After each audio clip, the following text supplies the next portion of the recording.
इस कलयुग में केवल भगवान का नाम ही बचा हुआ है जो हमको इस जीवन से उस पार ले जा सकता है महाराज। इस संसार में और ऐसा कोई चीज नहीं है जो हमको महाराज इस लोक और उस लोक दोनों की जरूरत है। केवल यही लोक की जरूरत नहीं है, इस लोक अथवा उस लोक दोनों की आवश्यकताएं हैं। तो जो कथा है ये सार्वभौम है, ये जनमानस कल्याणार्थ है। कथा श्रवण करने से होता क्या है, हमारे जीवन की व्यथा दूर होती है। जो जीवन में हम क्लेश में पीड़ित रहते हैं, परेशान रहते हैं महाराज, आक्रांताओं से घिरे रहते हैं, उससे दुस्तर जाने का रास्ता केवल भगवान का आश्रय है। जीवन से लेके बचपन से लेकर और बुढ़ापे तक की आप सारी क्रिया करते रहिए, कोई रोक नहीं है, लेकिन उसका एक ही अर्थ निकल कर आएगा कि भगवान का नाम ही सर्वोपरि है। ये महाराज संसार स्वार्थ लाग करें सब प्रीति, और सुर नर मुनि सब की यही रीति। आप लोग तो महाराज बहुत ही अनुभवी हैं, और आप लोग ठाकुर जी की कृपा है इसी उपस्थिति में हैं।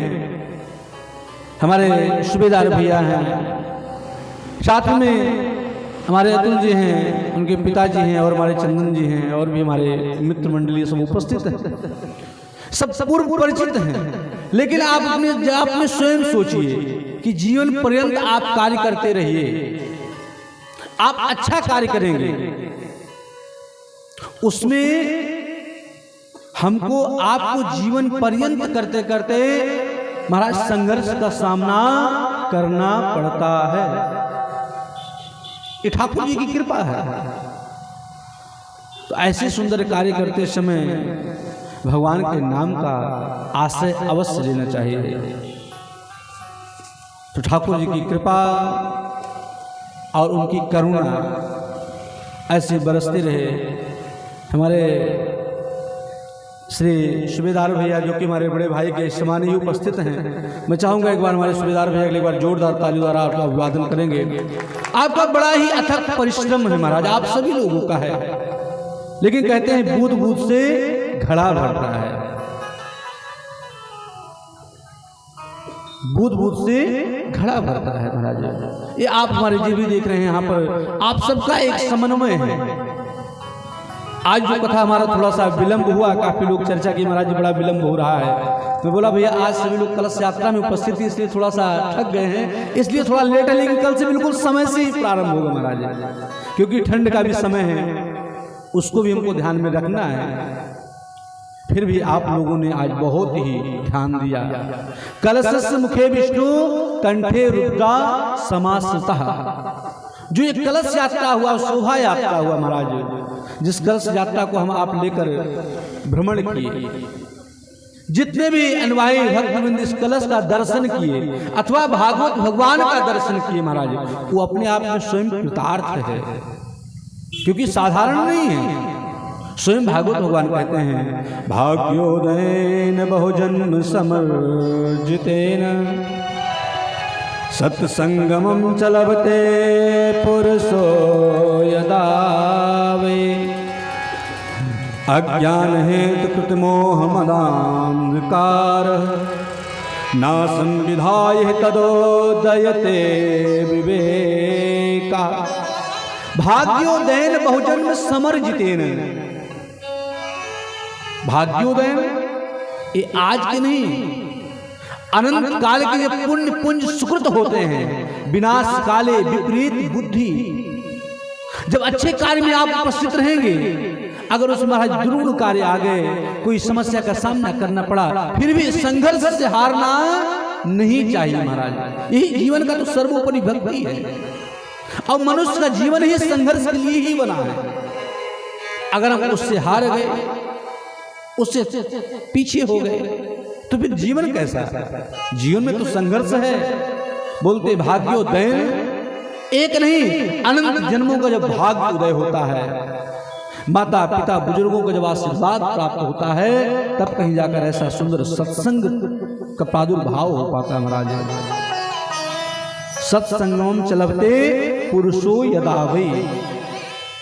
अज्ञान हेतु मोह मदांधकार, जो हमारे अंदर अज्ञानता भरी हुई है। संत लोग करते क्या हैं? हमारे संत महात्मा क्या करते हैं? केवल हमको सत्संग सिखाते हैं। सत्संग करो, सत्संग करो, ये पूरे जीवन पर्यंत सिखाते हैं। क्यों? क्योंकि श्रीमद् भागवत महापुराण ये कोई साधारण पोथी नहीं है कि किताब को लिया, पढ़ लिया गया और बंद कर दिया गया। इसके लिए नहीं है। भगवान ने विचार दिया है, योग्यता दिया है, तो परमात्मा का यजन करने के लिए दिया महाराज। कोई साधारण नहीं है। और बिनु सत्संग विवेक न होई, राम कृपा बिनु सुलभ न सोई। इसको बड़े गौर से आप ध्यान रखेंगे। और चाहो तो इसको चौपाई को गा भी सकते हैं, लेकिन ये समझने का विषय है। बिनु सत्संग विवेक न होई। विवेक का उदय कब नहीं होगा? जब तक आप सत्संग नहीं करेंगे। तब तक हमारा जो बुद्धि है वो विकृत रहेगी महाराज। हम चाहकर भी अच्छा सोच नहीं पाएंगे। और राम कृपा बिनु सुलभ न सोई। अब ये होगा कब? जब तक राम जी कृपा नहीं करेंगे तब तक हो भी नहीं सकता है। जिसके ऊपर परमात्मा कृपा करेंगे वही कार्य कर सकता है, अथवा संभव नहीं है महाराज। आप लोग बड़े ही सौभाग्यशाली हैं, क्योंकि श्रीमद् भागवत महापुराण ये मनोरंजन का विषय नहीं है कि आप आए बढ़िया सुंदर बैठे हुए हैं। अब तो मान लीजिए पंखे की आवश्यकता नहीं है, मान लीजिए पंखे की आवश्यकता है तो उसका आनंद ले रहे हैं। ये आनंद का विषय है, लेकिन मनोरंजन का विषय नहीं है। ये मनोमंथन का विषय है, आत्मचिंतन का विषय है। संत महात्मा दिन रात क्या सिखाते हैं? बेटा सीताराम सीताराम सीताराम, राधा राधा राधा राधा क्या करो? ये केवल भगवान का नाम ही सिखाते हैं। उन्हीं का चिंतन करो, उन्हीं का स्मरण करो, तो सदा सर्वदा ये जो हमारा ग्रंथ है सर्वोत्तम ग्रंथ है। श्रीमद् भागवत महापुराण जिसमें 12 स्कंध हैं, 335 अध्याय है और 18,000 श्लोक है। श्लोक को श्रवण करना चाहिए, जीवन को आत्मचिंतन करना चाहिए महाराज। हिंदू वैदिक वांग्मय प्रतिमूर्ति श्रीमद् भागवत महापुराण है। ऐसा सुंदर सदग्रंथ, और ये ग्रंथ को कभी छोटा नहीं समझना चाहिए, क्योंकि जो भगवान का भक्त होता है वो कभी छोटा नहीं होता है, न छोटा होता है और न बड़ा होता महाराज, एक बराबर रहता है। जिसकी दृष्टि एक बराबर हो उसी को महाराज समझना चाहिए महापुरुष है। और भगवान की कथा मेरे जीवन की व्यथा दूर करती है। कौन ऐसा प्राणी है जिसको कभी कष्ट नहीं हुआ महाराज? कोई तन दुखी, कोई मन दुखी, कोई धन बिन रहत उदास, थोड़े थोड़े सब दुखी, सुखी राम के दास, जो कभी ना होते उदास। कोई तन से पीड़ित है, भगवान ने बहुत कुछ दिया है, जायदाद भरा हुआ महाराज, पूरी संपत्ति भरी हुई है, लाखों करोड़ों का टर्न ओवर दिन भर में हो रहा है, लेकिन तन से पीड़ित है, शरीर साथ नहीं दे रहा है।